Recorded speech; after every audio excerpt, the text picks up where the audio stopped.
back and continuing our little mini video series going over the big movements for strength. Today we're going to look at the deadlift.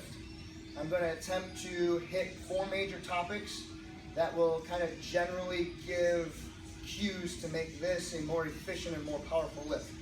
First cue or first aspect that we're going to look at is our foot positioning or stance. Why we're doing it in a particular way and how to kind of make it the best fitting for either conventional and sumo. We are going to go into loading patterns on how to load your biggest muscles needed for this lift as efficient as possible. We're going to talk about something called floating the bar, which is basically getting your leverages in the most advantageous position to make this easier. And then we're going to kind of tie everything in with hip position, which goes into a loading pattern to make this movement all come together and make sure that we're not wasting energy. All right, so first topic is going to be stance or foot position. So from a physics standpoint, conventional deadlifting, the closer you have your feet together, you have a smaller surface area. So if you were to take a circle and draw it around your feet, it would be very isolated. By theory, you are able to produce more force into that smaller surface area with a closer stance. However, there is a catch to that. If you have a really narrow stance, you are going to be more unstable if you get out of position, okay?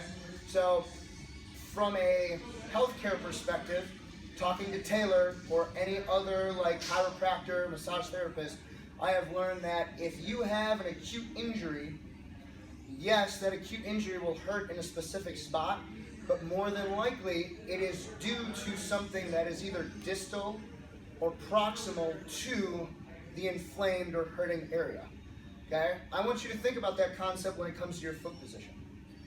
Your foot position is what connects you to the ground, but it's also going to determine what your hips are allowed to do. Okay, similar to squatting. A lot of squat issues happen due to stance. Same thing applies to a deadlift. Your stance on your deadlift is going to determine how much mobility you have in your hips, which is going to directly affect how you load your glutes and your hamstrings and how much hip movement that you have to help you with this. So, a lot of times I see people having their feet completely straight. Now, just like squatting, we need to externally rotate on a deadlift. It is recruiting more muscle, it's giving us more stability, and with more muscle comes more force production, and with stability, that's going to increase force production. So, with our feet on the floor, we want that surface area of the bottom of our foot to be in contact with the floor at all times. If you have your toes pointed straight and you are trying to externally rotate, more than likely you're going to start rolling on the sides of your foot, okay? That is going to decrease the surface area of your feet while you're trying to produce force into the floor. So what I would suggest doing is widen your stance just a little bit and don't be afraid to duck your toes out. What that's going to do is that's going to already allow you to slightly externally rotate, and it's going to allow you to open your hips up. This will stop you from rolling over the sides of your foot or the sides of your shoe. Keep that force generation fully in contact with the floor, or your foot fully in contact with the floor, which is going to allow you to produce the most amount of force possible. Okay? This is also going to keep you more stable. If you have less of your foot on the floor, you are now unstable while you're trying to produce force into the floor, okay? So that's going to be my first cue when it comes to stance and foot positioning. All right, next we're going to look at foot positioning or stance for sumo, okay? I have converted from conventional to sumo about 1.5 years ago because I was getting into back issues, and it's mainly due because of my hip mobility is pathetic, and I was compensating and using my lumbar spine. Doesn't matter. However, I have learned to really like sumo deadlifting, and I really enjoy coaching it. So, again, these are my thoughts as a coach. That doesn't make it 100% true for everybody, and I want you to take that to heart because everything that we're talking about in deadlift is going to vary to some degree. And that's why I encourage you guys to post your videos so that we can correct anything that you might have specific to yourself. So when I coach sumo deadlifting and you are in your wide stance, the same thing is going to apply with foot positioning. I see a lot of people trying to have their toes facing forward. Okay? When you try and produce force with your feet facing forward like that, your Q angle is now going to get in the way. Now the crazy thing about Q angle, we all know that the Q angle in a female and a male is different. Q angle in a female is greater. Okay? This is still going to be a disadvantage in males right now because if I have my toes facing forward, gravity is still going to push me in. It's going to drive my knees in. With your toes forward, it's going to be extremely hard to externally rotate and keep your knees out, opening your hips while producing force into the floor. Okay?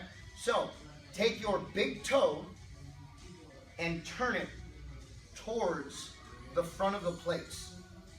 What this is going to do is this gets your hip in line with your knee, in line with your ankle. Now, when you produce force, there is a direct line that is not antagonistic, okay? It's all flowing together, allowing you to stay in this solid position. This is going to increase force transfer, but it's also going to allow you to increase force production, okay? So, toes pointed towards the plates. Now, I'm going to go over this again once we get into stance. But what I want you to start thinking about, especially in sumo deadlifting, okay, when you have your foot in this positioning, your foot is completely flat on the floor.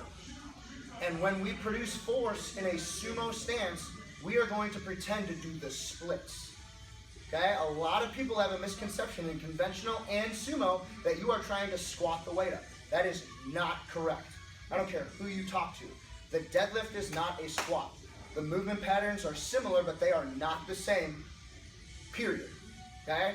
So, we want to produce force in a sumo deadlift into the floor and out exactly like you're doing the splits.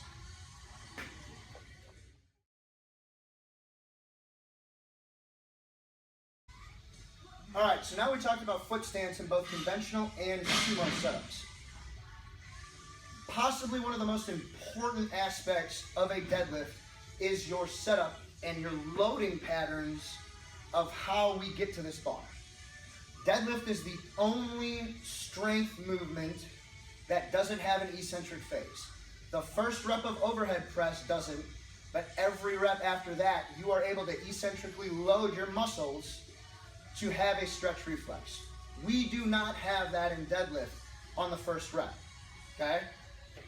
We have to create that ourselves, and that is a very hard concept to teach and learn. So I'm going to do my best verbally and with visual cues to show you how to do that. So a lot of times everyone gets down and just grabs the bar and then they try and retension their musculature to fire. When I like to teach deadlifting, I like getting down to the bar to be one of the hardest parts. Your muscles should be so strained getting down to this bar that they are pre-wound and ready to go. The majority of times that I see people trying to tension their muscles while they're already at the bar, it's not as efficient because they're still rocking back and forth, which means they are not as wound up as possible. So, when we get into our conventional stance, I want you to have a first cue in your head of pushing your hips back as far as they go and screwing into the floor until you cannot anymore, okay? Once you get to this point, your hamstrings and your glutes should be so tightly wound that you feel like you could possibly catch a cramp. Once you get to that position, you're gonna take your dominant hand and grab the bar. Once you grab the bar, I want you to pull on it as hard as you can. You are then gonna pull yourself down to grab the bar with your other hand. Now, my hips have not moved from that original position. My hamstrings and glutes are extremely tightly wound. Now, the only thing you have to focus on from this point is getting your back into a neutral position. You are going to do that by squeezing your shoulder blades together, similar to bench press. You are then going to get your shoulders back behind the bar, and then you are going to twist your knees out into your forearms as hard as possible, explode into the floor, and stand up. Okay? This is going to keep your glutes and hamstrings tightly wound. It is also going to keep your hips in a position where they do not rise and they go from back to front. Okay? Horizontal force or horizontal movement. You only want your hips to go from point A to point B. We don't want any vertical movement with our hips. That's wasted energy. I've seen a lot of videos lately of people loosely getting down to the bar, and when you produce force, for the first like 2 seconds that you're producing force, the only thing that's moving is your hips. That's because you're in an inefficient mechanical position. So if you load your glutes and hamstrings and keep your hips in a higher position, that's going to keep you more tightly wound. It's going to force you into a more advantageous position, which is going to allow you to produce more force when you get on that bar. So I'm going to tie this into our next concept of floating the bar from a mechanical advantage point. Once you have your hips loaded with your glutes and hamstrings, or I should say, once you have your glutes and hamstrings loaded with proper hip position, you need to do something that's called taking the slack out of the bar. Deadlift bars are a lot thinner and they have a lot more mobility or a lot more whip, if you will. They bend more than a squat bar and a regular bar. You have to take that energy out of the bar. If you don't, the bar will whip you back down to the floor. We do this by my cue of, once you're already tightly wound, you're gonna pull on that bar until you can't hear that click anymore. If you're deadlifting and you hear the bar click, you're not taking the slack out. So, you're gonna get tightly wound in the glutes and hamstrings until you can't go any further. You are gonna go reach down, grab the bar, and pull the slack out of it. Pull yourself down, grab with the other hand. You are then going to pull your shoulders back, taking more slack out of the bar, and rock your shoulders back over the bar. Now, if you notice, I have not started lifting yet, and the weight is now floating off the floor. My hips did not move vertically. The weight already peeled itself off the floor just by me putting my hips in a mechanical position that is the most efficient at transferring and producing force into the floor. Taking all that slack out with your arms and your upper back is going to save a lot of headache, and it's going to save you when it comes to a maximal lift. There are a lot of really good lifters out there that just yank on the bar, okay? You can only beat physics for so long until physics is gonna win. I'll just leave it at that. I'm not discrediting anyone for amazing pulls. All right, so we talked about conventional setup. Now we're gonna go over a little bit about sumo loading patterns, trying to get down to the bar. Same concept applies. I want it to be very difficult for you to get down to this bar, which is gonna tell me that you are loaded as much as possible. So we're gonna get into our sumo stance. Your big toe is gonna be facing the front of that plate, okay? You are gonna load your hips in a similar way as conventional. You're gonna push your hips straight back and twist open at the knees, okay? Your hips are gonna be in line with your knee, which is in line with your ankle. Once you cannot push back any further, you are again going to reach and grab the bar. Pull on that bar and take the slack out. Pull yourself down to grab the other end of the bar. When you get your shoulders back behind the bar, do not dip your hips down. Keep your hips high. Pull your shoulder blades back. And when you get into this position, again, my hips are staying high. You are going to do the splits and push out. I don't want your hips moving vertically. Your hips should stay back, and the only direction they should be moving is horizontally and forward. While you do the splits, you should feel that in your groin and your glutes. If you are on a smooth surface with socks and you do the splits, your glutes are activating, your hamstrings are activating, your quads are activating, and that movement pattern of pushing out against the floor is going to force you into the proper position and generate the proper forces to get as much energy into the floor as possible, as efficiently as possible.